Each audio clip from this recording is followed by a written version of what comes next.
Fala galera ligada aqui na segunda edição do Na Súmula Cast do Almirante com Dudu Borges, que nesse caso sou eu. É uma saudação para todos os vascaínos que estão aqui escutando o episódio, como os não vascaínos que também sentiram-se curiosos para escutar essa edição do nosso episódio. Hoje vamos falar sobre a classificação do Vasco na Copa do Brasil diante do Marcílio Dias por 3-1. O jogo foi em Itajaí, no estádio Doutor Hercílio Luz, também conhecido como Gigantão das Avenidas. Bom, eu estou gravando esse podcast um pouco depois do jogo, lembrando que o jogo foi na terça-feira. Estou gravando aqui agora quinta-noite. Hoje estou sozinho, primeira vez gravando sozinho na Súmula, copiando meu amigo João Vitório, que costuma gravar na Súmula Cast do Colorado também sozinho. Então eu vou tentar manter com uma dinâmica mais rápida também, para não ficar aqui uma palestrinha só comigo falando. Bom, para situar nossos ouvintes, eu fui até Itajaí acompanhar o jogo. Vou trazer primeiro as notícias dos bastidores para depois falar sobre o jogo em si. Eu consigo conversar com uma fonte com certa relevância do Vasco, não vou revelar por motivo de proteção, que conseguiu falar alguns fatos curiosos assim sobre esses bastidores do Vasco que acaba que a gente, nós torcedores, jornalistas, analistas, enfim, a gente acaba ficando muito isolado, né?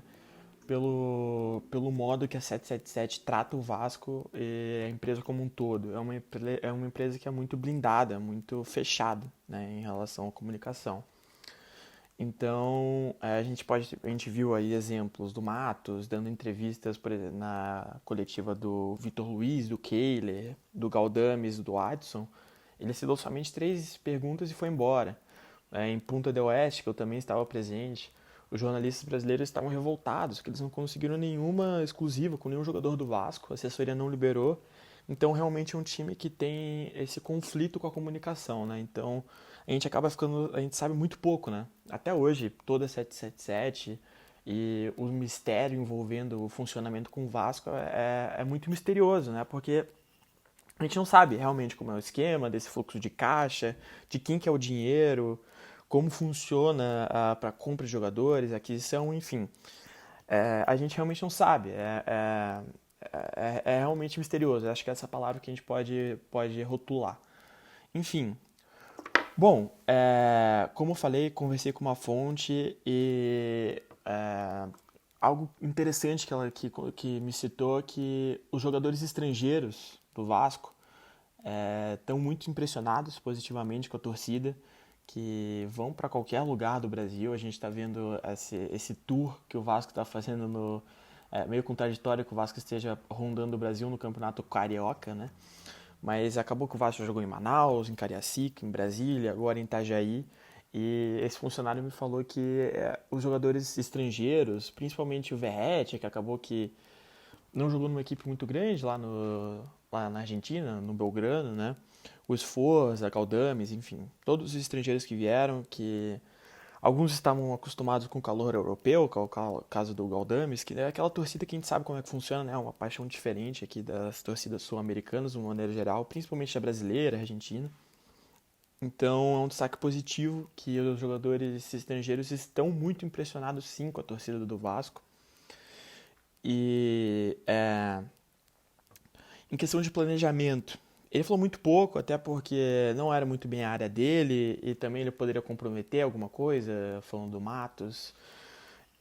Então ele conseguiu falar que o planejamento do Vasco de 2024, como a gente já viu em outros lugares, a gente já viu em alguns jornais que o plano do Vasco em 2023, até citado pelo próprio Matos, é não sofrer que nem sofreu no passado, em 2023. É fazer um ano tranquilo, obviamente, não esperar taças grandes, se elas virão, não estarão no planejamento. Esse é um ano realmente para não sofrer. É um ano para ser mais tranquilo para o torcedor vascaíno. E que aí sim, em 2025, a gente vai começar a ver uma equipe um pouco mais competitiva. O que a gente almejava quando os torcedores vascaínos sonhavam quando a SAF veio, né? Então, esse ano realmente é um ano para ser mais tranquilo. E até o momento é o que a gente está vivendo, né? É um ano que, poxa, a classificação do Carioca vem, vamos ver se a gente consegue beliscar uma final. Passamos com certa tranquilidade da primeira Copa do Brasil, então até agora está sendo condizente com o discurso, coisa que a gente não foi acostumado no passado, com aqueles discursos do Abel, do Josh Wander, de todo mundo dentro do Vasco falando, não, o último ano do Vasco competindo com o Flamengo com desigualdade financeira, o Vasco não vai sofrer. Essas mentiras que foram contadas para o torcedor, eu acho que esse ano, apesar da coletiva do Lúcio Barbosa, que é o CEO da SAF, ano passado, falando que esse ano viriam grandes coisas, querendo ou não, esse ano a gente está escutando as verdades, que é um ano para não sofrer. E essa fonte realmente me confirmou isso. Outra coisa para título de curiosidade, uma informação não muito relevante, mas realmente é curiosa. O Vasco viaja com uma delegação para essas viagens esporádicas, assim, no caso Copa do Brasil, que no momento são esporádicas, né? Eu digo por causa disso que o Vasco ainda está no Campeonato Carioca, né? Então tem que viajar menos, mas as viagens longas, o Vasco viaja com uma delegação de 40 a 50 pessoas. Então é realmente uma delegação muito grande que acaba levando profissionais de todas as áreas. Isso é interessante também. Bom, e ele também me confirmou que o Payet deve jogar no domingo contra o Portuguesa, pela última rodada do Campeonato Carioca. É, assim, eu posso falar uma impressão minha. Preciso destacar que isso não é comprovado, não foi a fonte que me falou, mas é uma impressão própria. Que possivelmente, eu acredito que essa gripe do Payet pode ter sido aproveitada pelo próprio Vasco para dar um descanso para o atleta. Porque, querendo ou não, a gente está falando de um jogador de 36 anos, né? Que por mais que esteja com um físico bom essa temporada, evoluiu muito, ainda é um jogador que precisa de descanso, né? E é muito exigido, joga quase os 90 minutos em todas as partidas que atua. Então, é uma impressão própria. Não é verdade, não foi confirmado pela fonte, mas o que foi falado pela fonte é que sim, ele deve atuar contra a Portuguesa. Bom, o que mais eu posso dizer que isso é destacar porque foi o que eu percebi, que eu estava com a minha família lá, que a equipe do Vasco é uma equipe muito mais tranquila, é uma equipe com um mental muito bom, porque, por exemplo, para efeito de comparação, ano passado eu estive no Morumbi para acompanhar aquele Vasco 2, São Paulo 4, que eu não vou conseguir confirmar a rodada ao certo, mas foi entre a quinta e a 10ª rodada ali. Tava com o Barbieri ainda como treinador, que o São Paulo começa vencendo a partida por 2-0, o Vasco empata e o São Paulo faz 4-2. E eu também consegui para a concentração do Vasco, tive a oportunidade de algumas fontes dentro do Vasco falarem em hotel, enfim. E aquela equipe, uma imagem que chamou muita atenção naquele jogo, que o Vasco saiu do jogo, e os primeiros jogadores a saírem foram o Pedro Raul, o Robson Bambu, né? E o Figueiredo. Antes do jogo, eles cabisbaixos, já com caras de derrotados mesmo, eles estavam apáticos, assim. Tanto que tinha muitos torcedores, naturalmente, a torcida do Vasco é gigantesca. E foi preocupante você ver aquela feição dos jogadores antes do jogo, porque eles já realmente estavam com caras de derrotados, estavam com medo mesmo. Tanto que aquele jogo, os únicos que estavam se sentindo mais à vontade foi o Alex Teixeira e o Jair, que chamaram atenção pela tranquilidade, atenderam os fãs que estavam ali. E dessa vez, a gente viu uma torcida super presente lá em Santa Catarina, impressionante. Preciso dar um salve positivo para a torcida do Vasco, que fez uma festa, invadiu Itajaí.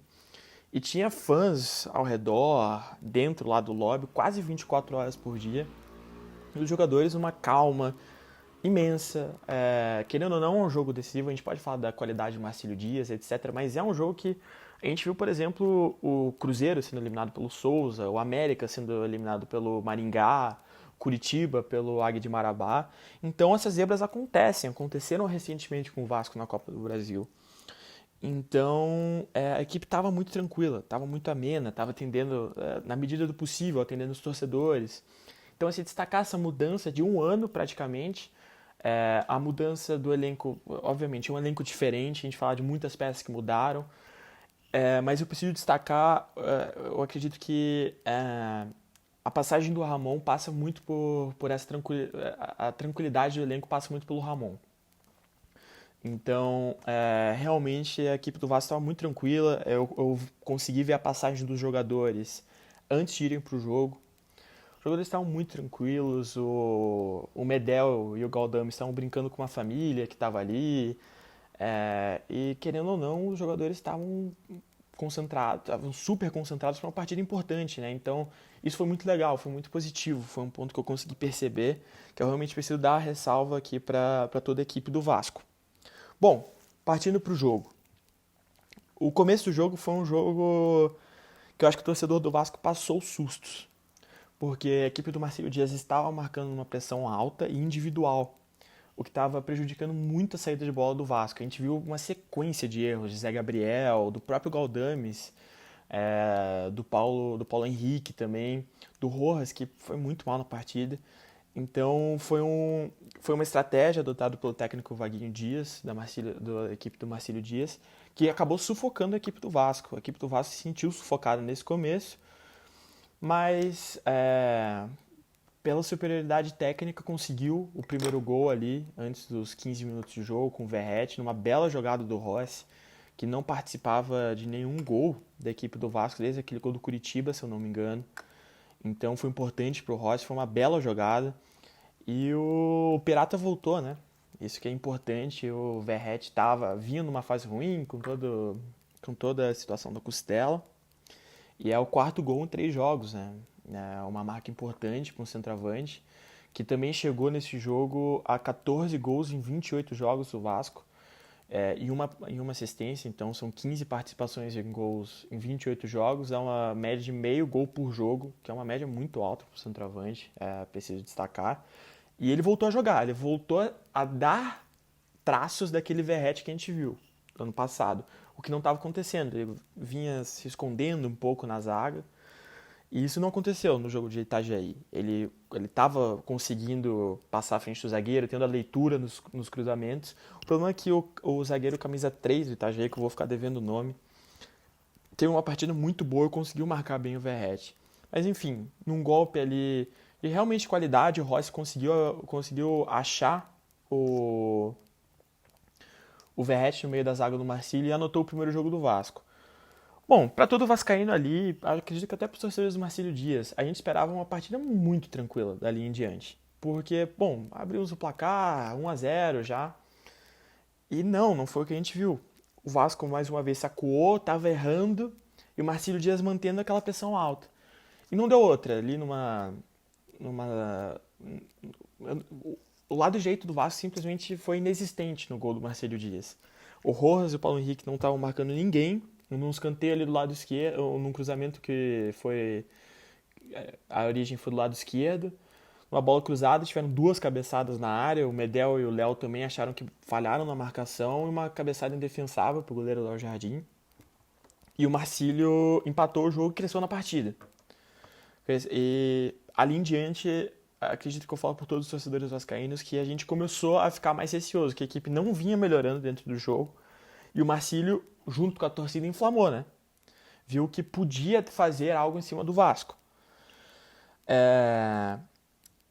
E aí, a partida continuou estudada, o Vasco puxando contra-ataque, mas com uma ausência ali no meio-campo. E qual que foi a técnica adotada pelo técnico Ramon Dias? Foi subir o Medel para o meio-campo. Isso deu mais domínio para o Vasco dentro da partida, porque o Vasco conseguiu ter mais controle da bola ali no setor de meio-campo, que realmente só com o Galdames e o Gabriel não estava correndo. Até aquele momento, o Adson e o Rossi faziam uma partida muito boa. E depois que o Medel subiu para o meio-campo e deixou somente o Léo e o Rojas na zaga, o Vasco melhorou. O Vasco teve um volume ofensivo maior. E foi a partir daí que se originou o terceiro gol do Vasco com o Adson, que foi uma falta ali no lado direito, que o Rossi cruzou, a bola bateu no Verratti. Inclusive, eu preciso destacar aqui, eu não achei mão do Verratti, a mão estava completamente recolhida, não tenho o que reclamar daquela bola. Apesar das reclamações de arbitragem do Daronco, esse não foi um erro do árbitro. E a bola sobrou ali para a entrada da área e o Adson, num belo chute, colocou a bola no canto defensável também pro goleiro Felipe, do Marcílio Dias. E também muito legal a postura do Adson, que foi comemorar na frente, cruzou o campo inteiro, foi comemorar na frente da torcida inteira do Vasco. Realmente é legal ver uma postura desse, um atleta novo, que realmente mostra que está com vontade, que não havia, não estava exercendo o que esperava dele ainda, mas essa partida ele foi muito bem. E, bom, mais uma vez o primeiro tempo finalizou assim, com o Vasco ainda meio frágil, depois com a subida do Medel para o meio campo melhorou, mas longe de estar bom, assim, né? O Marcílio Dias cansou também, precisa reiterar isso, aquela pressão homem a homem que eles estavam fazendo, eles não conseguiram mais exercer depois de um tempo, que é natural. Nenhuma equipe conseguiria manter aquele nível de marcação o jogo inteiro. E aí, o primeiro tempo finalizou com quase gol do Medel. Uma pena que seria o primeiro gol dele com a camisa do Vasco. Ele puxa um contra-ataque, passa para o Zé Gabriel. O Zé Gabriel retorna para o Medel. Ele chuta no canto, mas o goleiro Felipe acabou defendendo. Foi uma pena mesmo. Bom, e eu preciso destacar desse primeiro tempo do Vasco. Não foi um primeiro tempo de primor técnico, de primor tático. Mas, mais uma vez, eu preciso falar sobre o mental da equipe. Porque apesar da gente, torcedor, sofrer, e pelo histórico vascaíno já começar a falar, não, fodeu, opa, perdão, bom, vamos perder, vamos cair de novo pro Marcílio Dias. Todo esse histórico recente começa a um filme na nossa cabeça, né? Mas a equipe estava tranquila dentro do gramado, o técnico Ramon Dias na beira do campo estava tranquilo, estava impaciente ali com o Daronco, eu acho que já é normal, os jogadores e o técnico já sabem do histórico do Anderson Daronco. O Ramon também estava irritado com algumas saídas de bola precipitadas do Vasco, mas eu preciso destacar essa tranquilidade mesmo, porque a gente já viu a equipe do Vasco muito frágil nesses momentos, inclusive, de novo, recentemente na Copa do Brasil, em eliminações. E eu também preciso destacar, além do Ramon, a importância da mescla de jogadores jovens e jogadores experientes nesse elenco. O que dá uma tranquilidade, porque, por exemplo, o Vasco tinha um equilíbrio na zaga. Tinha, tinha o Léo, que é experiente, o Rojas, que era experiente, o Medel, que não preciso nem falar, mas se contava no Piton e no Paulo Henrique laterais mais experientes. O Paulo Henrique, apesar da idade, o Vasco é realmente a primeira equipe grande que ele passa, então o Adson também na frente, apesar de ter 100 jogos, mais de 100 jogos com a camisa do Corinthians, é um equilíbrio que gera todo dentro da equipe, o que deixa, por exemplo, o Ramon Dias confortável para colocar um Sforza, para colocar um Matheus Carvalho no segundo tempo, porque a equipe emocionalmente e tecnicamente falando é muito equilibrada. Então ele sente confiança para colocar esses jogadores durante o jogo. Não é, por exemplo, que nem a gente via o Barbieri colocando Barros, precisando que ele virasse o Toni Kroos no meio-campo para gerar alguma coisa, algum ímpeto ofensivo naquele meio-campo completamente inexistente que o Vasco tinha. Então é uma realidade diferente que a gente vê hoje. Então é de se destacar também essa solidez mental que o Vasco tem.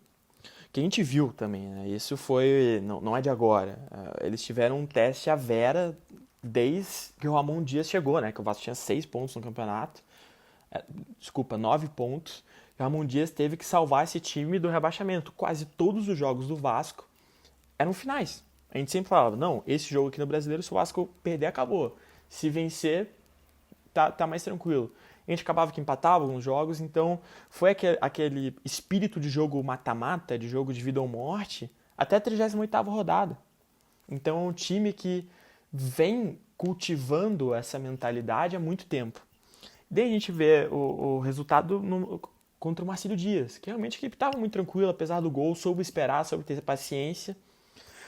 E, enfim, o Vasco voltou para o segundo tempo com 2 mudanças, voltou com o Sforza e com o Matheus Carvalho no lugar do Zé Gabriel. Eu só vou confirmar a segunda mexida que eu não lembro quem foi. Eu acho que foi o Paulo Henrique, mas só para confirmar. Isso, o Paulo Henrique. Então, ele voltou a adotar o esquema de 3 zagueiros. E. Não, perdão. Ele levou o Rojas para a direita e deu mais volume no meio-campo, né? O Zé Gabriel realmente não vinha fazendo uma partida muito boa, não estava muito bem. Ele puxou o Rojas para a direita e o Medel para a zaga. O Vasco voltou sofrendo sustos também no segundo tempo. O Marcílio Dias começou melhor, Óbvio, não, eu não lembro de nenhum grande perigo do Marcelo Dias sendo um chute fora da área, que o Léo Jardim fez uma bela defesa. É, então, o Vasco sofreu, mas ao mesmo tempo não sofreu. Foi aquele negócio, o Marcelo Dias estava com a posse, mas em nenhum momento chegou a oferecer nenhum grande perigo ao gol do Léo Jardim. E também, logo em seguida, o Ramon colocou o Praxedes, o David, que eu acredito que todo torcedor vascaíno ficou de cabelo em pé, e colocou o João Vitor no lugar do Roas para fazer a direita. E eu preciso parabenizar mais uma vez o Ramon, sei que até é repetitivo isso aqui no podcast, mas foi incrível que as 5 alterações do Ramon, todas entraram bem, sem exceção, inclusive o Praxedes e o David, que mudou o panorama da equipe. O David fez o gol, o Praxedes entrou, como há muito tempo o torcedor do Vasco não viu o Praxedes com personalidade, aquele jogador que foi o Praxedes do início do Vasco, né? Que até motivou os torcedores a comprarem a ideia de pagar 5 milhões de euros ao Bragantino para ter ele em definitivo no Vasco. Matheus Carvalho, mais uma partida muito boa mesmo. Que começo de ano para o Matheus, um jogador que veio do Náutico ano passado completamente desacreditado. Também preciso parabenizar o Paulo Brax pela contratação, né? As pessoas, os torcedores vascaínos no geral, batem muito no Brax, mas a gente tem que ver a quantidade de acertos que ele teve. O Sforza mostra personalidade, um jogador de cabeça erguida, sempre tentando levar o jogo para frente, mas ele tem que ter calma, segundo o jogo dele. O João Vitor muito bem, mas aparentava cansado, mas poxa, ele foi muito bem na lateral direita, me surpreendeu o jogo ofensivo dele. O David fez o gol, jogou bem, melhor do que os atacantes médios do Vasco. E o Praxedes de novo com essa personalidade que eu tive que exaltar. A gente bate tanto no Praxedes, mas quando é pra elogiar também tem que falar. Bom, eu vi muitos torcedores do Vasco no Twitter, no Instagram, falando sobre um placar enganoso, sobre um possível amasso do Vasco, né? Eu acho que essa é uma palavra forte para o que foi o jogo. Eu não diria que é um placar enganoso, mas eu também não diria que foi um amasso. Mas foi um jogo pegado e que eu preciso parabenizar o Vasco, porque nesses jogos pegados, nos últimos anos, o Vasco empatava ou porventura perdia. E dessa vez o Vasco conseguiu vencer mesmo não jogando bem. Então isso é um reflexo de uma equipe realmente grande, que vai contra o Marcílio Dias, que é uma equipe infinitamente inferior tecnicamente, financeiramente, historicamente. E o Vasco conseguiu, mesmo não jogando bem, vencer a partida. Então, isso é de parabenizar também, mais uma vez, a comissão do Ramon, o elenco como um todo, porque a gente viu em situações como traumatizando os torcedores vascaínos, Juazeirense, ABC, que o Vasco não jogava bem e deixava a equipe adversária, mesmo sendo muito fraca, crescer para cima do Vasco. Isso não ocorreu, pelo menos nessa partida, né? O Vasco não jogou bem, não foi uma partida dos sonhos. Olha, poxa, o Vasco mereceu fazer 4, 5. Pode ter merecido por um motivo. Depois do terceiro gol do Vasco, o Marcílio Dias se abriu muito. Né? Eles sentiram muito gol. Tanto eles quanto a torcida sentiram bastante gol. Então, mas não foi por esse motivo. O primeiro tempo do Marcílio foi muito bom, o segundo tempo também, o início do segundo tempo também foi legal. Mas o Vasco merecia a vitória no panorama geral, mas também se destacar. Isso é equipe grande, é aquele negócio, né? A gente viu o Vasco exercer seu papel, mesmo não jogando bem, foi lá e venceu de 3-1 a equipe do Marcílio. E porventura, se o time chegar umas quartas de final, assim, olhando lá pra frente, fizerem aquela retrospectiva que a gente vê na TV, vai estar lá, 3-1, esse é o placar. Isso que importa, é uma mudança de postura realmente do Vasco como um todo, como eu falei anteriormente. E vamos às atuações individuais da equipe. Como eu já falei, acho que o panorama do jogo foi esse, não deixei nada de fora. O Vasco também parou de pisar muito no freio depois do no acelerador depois do terceiro gol. Não tinha por que também se destacar ali para fazer uma goleada. Óbvio que é o que a torcida quer, mas o time segurou. Eu preciso também destacar que pela primeira vez, sob o comando do Diego Pereira, o treinador físico do Vasco, a equipe não aparentava tão bem. A gente viu o Piton e o Paulo Henrique são laterais muito agudos, que sempre que chegam no fundo do campo, muito retidos no jogo, realmente cansados. O elenco parecia cansado. O JV entrou durante a partida na lateral direita, apesar de ter feito um bom jogo. No final já aparentava muito cansado. Então foi um elenco que estava nitidamente mais desgastado fisicamente. Também não vamos falar que é um erro da comissão, muito pelo contrário. O Vasco jogou numa terça-feira à noite e tinha jogado sábado à noite contra o Volta Redonda. O Vasco chegou de Cariacica 5 horas da manhã do domingo. E logo em seguida, se eu não me engano, na segunda, já viajou de manhãzinha também para Itajaí. Então, uma rotina muito cansativa. Os jogadores não tiveram tempo para descanso. Tanto que logo depois do jogo, a equipe do Vasco saiu diretamente para o aeroporto de Navegantes e seguiu viagem para o Rio. Chegaram em torno ali de 5, 6 da manhã no Rio de Janeiro. Então, realmente, uma rotina muito cansativa. O Vasco vai até domingo para descansar. O Vasco já voltou aos treinamentos, lembrando disso. Mas foi uma equipe que, pela primeira vez, a gente viu o time mais cansado, de uma maneira geral.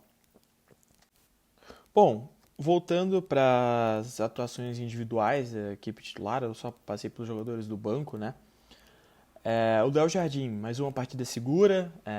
Ele teve aquela falha, aquele rebate a primeira bola, mas no rebote, inclusive o Juninho Tardelli, irmão do Diego Tardelli, que foi muito bem na partida, diga-se de passagem, pega o rebote, chuta ali, queima a roupa pro Léo Jardim, ele faz a defesa, uma bela defesa. Fez outras boas defesas no decorrer da partida, o gol não teve culpa dele.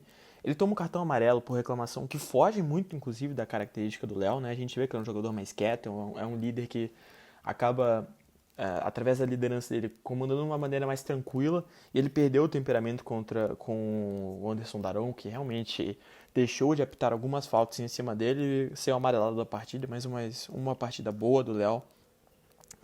O Robert Rojas, zagueiro que eu não sei por que iniciou o jogo. Talvez vendo depois a condição física do JV é compreensível, mas não é aquele jogador que a gente esperava do River, né? Que a gente viu. Eu particularmente não conhecia, tinha visto ele rapidamente naquelas quartas de final do Beira-Rio contra o Inter, que ele fez o gol, errou o pênalti. Fora isso, nunca tinha visto o Rojas com frequência. A gente sabia que ele era um jogador que atuou mais de 100 vezes também com a camisa do River Plate, seleção paraguaia, etc.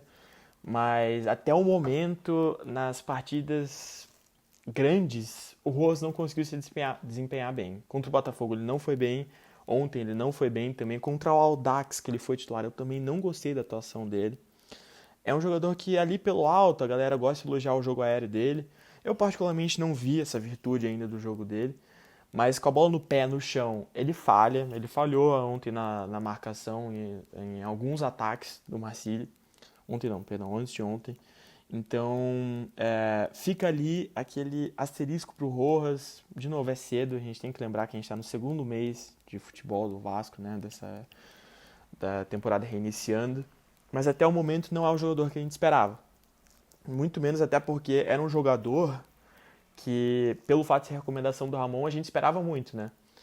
Mas longe de ser um zagueiro para ser titular, ainda mais com o Léo, Medel, JV jogando os que estão jogando, mas, de novo, para a composição de elenco pode ser um cara interessante, mas, de novo, novamente, para ser um jogador que a gente dependa, fazendo a direita da zaga, acho que é longe do ideal. O Medel, que partida insana do nosso Pitbull, né? Mais uma vez sendo importante para manter o time tranquilizado. Na saída de bola ele foi fundamental.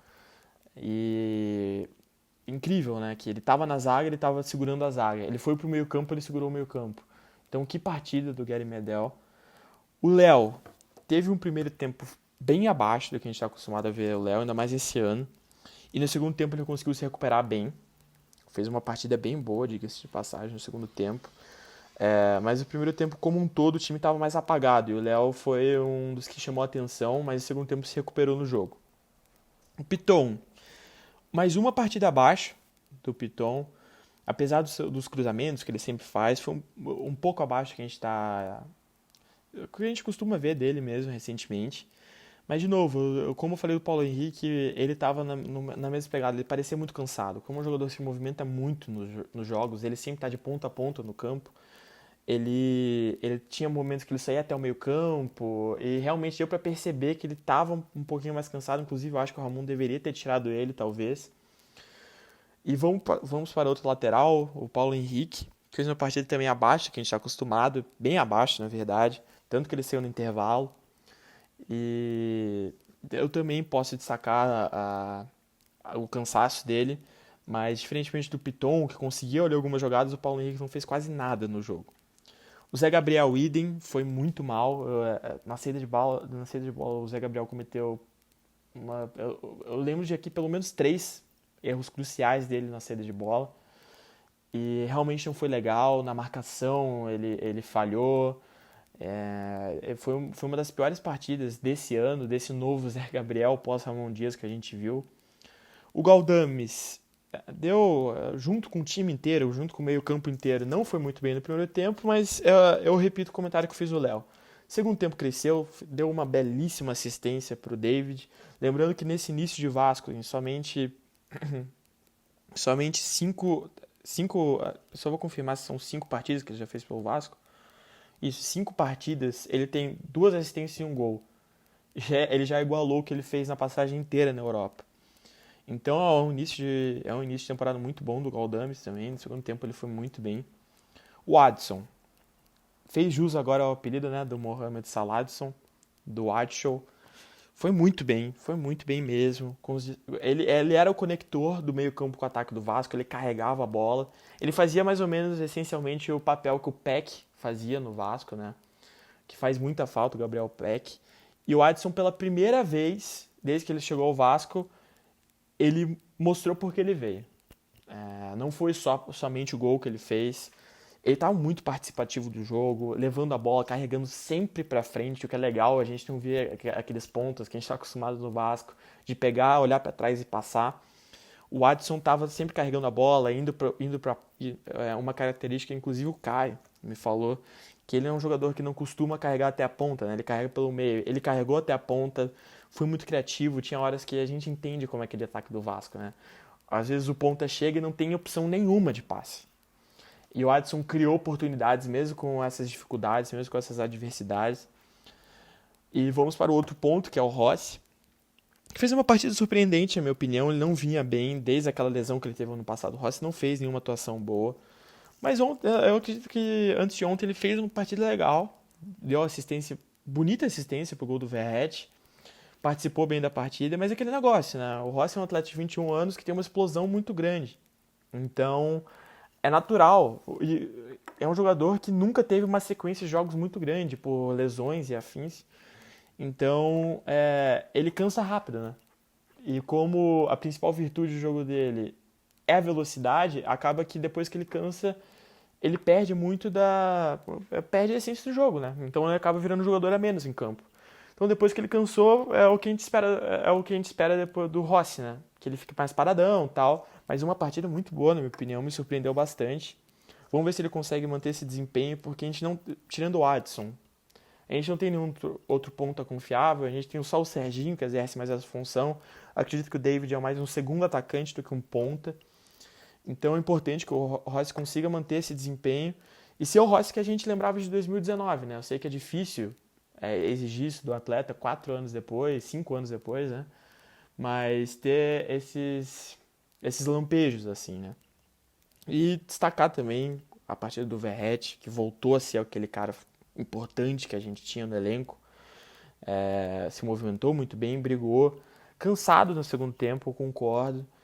Acredito que o Ramon poderia também ter poupado ele, mas é difícil num jogo desses tirar suas principais peças. A gente fala aqui porque é fácil, porque a gente já está com o resultado pronto aqui, 3-1 Vasco. Mas ele durante o jogo, eu entendo o Ramon não tirar, mas ele estava cansado no final do jogo. Mas destacar a movimentação dele, a vontade, ele voltou a ser aquele atacante que a gente conhecia do ano passado. Fez inclusive uma belíssima cabeçada num cruzamento do Piton, que o goleiro Felipe foi buscar bem no cantinho. Poderia ter sido ali o 3-1 do Vasco ainda no primeiro tempo. Então, também se destacar o Verratti.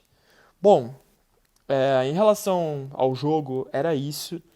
É, Entendo que às vezes não foi o desempenho que nós vascaínos esperávamos, mas lembrando, o Vasco em Copa do Brasil não vinha não vinha conseguindo fazer o que o time fez anteontem, que foi vencer de 3-1, querendo ou não um placar um pouco mais elástico. Então, apesar das críticas, eu acredito que foi um placar para nós vascaínos. A gente não tem nada que reclamar, óbvio, né? A gente passou, então não teria nem por que a gente reclamar. Mas eu acabo relevando um pouco os erros que a equipe cometeu. Porque, de novo, Vamos pegar aqui um recorte recente do Vasco, desde 2017 até agora na Copa do Brasil. Só para situar, o Vasco em 7 anos só chegou 2 vezes nas oitavas de final da Copa do Brasil. Isso para uma equipe do tamanho do Vasco é um desempenho pífio. E a gente não conseguiu passar nenhuma das 2 vezes das oitavas. Em 2017, o Vasco foi eliminado na terceira fase pelo Vitória. Em 2018, nas oitavas para o Bahia, lembrando que esse ano a gente foi direto para as oitavas, que ainda era um esquema diferente, que os times da Libertadores entravam somente nas oitavas. Foi aquele jogo que o Vasco tomou 3-0, depois em São Januário conseguiu descontar para 2-0, mas não adiantou. Em 2019, a gente foi eliminado nos 16 avos para o Santos. Em 2020, idem para o Botafogo na mesma fase que 2019, que foi aquele jogo do Honda ainda, que estava lá. Em 2021, foi também nas oitavas de final para o São Paulo, que foi aquele jogo que até o Benítez fez um gol e não comemorou. E em 2022 começa os anos de desgraça ali, né? Porque apesar que o desempenho não estava bom, longe disso até 2021, o Vasco estava sendo eliminado por times com certa relevância, né? No cenário nacional. A gente já falou aqui de Vitória, Bahia, Santos, Botafogo, São Paulo. Beleza, não são nas fases que a gente poderia desejar. Foi eliminado de maneira prematura, eu concordo. Mas 2022 e 2023, o Vasco foi eliminado na segunda fase de 2022 para Juazeirense, nos pênaltis, que é vexatório o Vasco ser eliminado numa fase dessa. E em 2023, idem, que está um pouquinho mais tá mais fresco na memória do vascaíno aquela eliminação para ABC nos pênaltis. Então foram 2 vexames que o Vasco passou. Vamos ver se o Vasco consegue mudar essa história. Acredito que tem tudo para mudar. Esse ano com uma equipe mais tranquila, com um comandante como o Ramon. Lembrando que o Ramon tem uma tradição em Copas, né? Os trabalhos dele a gente pode ver que ele tem um desempenho legal nas Copas que disputa. E o Vasco tem elenco para isso, né? Pela primeira vez em um bom tempo a gente pode falar que o Vasco tem um elenco mais qualificado que a gente está acostumado. Um termômetro que a gente pode fazer até para isso em relação ao elenco foi algo que eu comentei com o meu irmão, o Pedro, que não teve a possibilidade de estar aqui com a gente hoje, mas no próximo episódio já deve voltar, né? Que a torcida do Vasco hoje, antigamente a gente só encontrava torcedores com as camisas, se tinha nome de jogador atrás nas camisas era do Nenê, não tinha mais ninguém, até porque o torcedor até poderia gostar do atleta, mas a gente não sabia se ele ia ficar mais de um ano no Vasco, né? Porque, beleza, a gente pode falar ali em 2017, Anderson Martins já tinha um vínculo com o Vasco. O torcedor gostou e tal. No final do ano, depois do Brasileiro Bom, o Vasco deve, e ele acaba sendo de graça para o São Paulo, então o torcedor vascaíno, eu diria que tinha até medo de criar vínculo com certos atletas. Por toda essa história, sempre notícia inesperada que surgia, o Vasco devendo, e hoje não. Eu vi torcedores com camisas do Jair, do Gabriel Peck, que já saiu, do Puma, do Piton, do Payet, do Léo Jardim. Então a gente vê o Vasco criando uma cultura maior em torno dos seus jogadores e uma confiança maior da torcida. Isso é um reflexo de todo momento que, apesar das falhas da 777, o Vasco vem vivendo de melhora, né? Então, acredito que o Vasco tende a chegar mais longe, né? A gente tem que ver essa questão. O Vasco, lembrando, que ainda tem que passar pelo Água Santa para chegar nos 16 avos, né? Que daí já entra a fase de sorteio, entra os times que passaram diretamente, Libertadores, Copa Verde, campeão da Série B, etc. Eu consegui conversar com pessoas que acompanham mais o futebol paulista de perto. Apesar do vice-campeonato ano passado, o vice-campeonato paulista no passado, o Água Santa não vem com um time tão forte esse ano. Então eu acredito que deve ser mais um jogo para o Vasco conseguir uma vitória. Lembrando que esse jogo o Vasco pode jogar no Rio. O mando vai ser sorteado ainda. E eu li em algumas fontes que eu não consigo dar o crédito agora, não sei também da credibilidade da fonte, mas em alguns veículos foram reportados que o Vasco gostaria de levar esse jogo para o Maracanã, caso seja no Rio de Janeiro, e a tendência e a expectativa é que o Vasco consiga mais uma vitória tranquila em cima do Água Santa.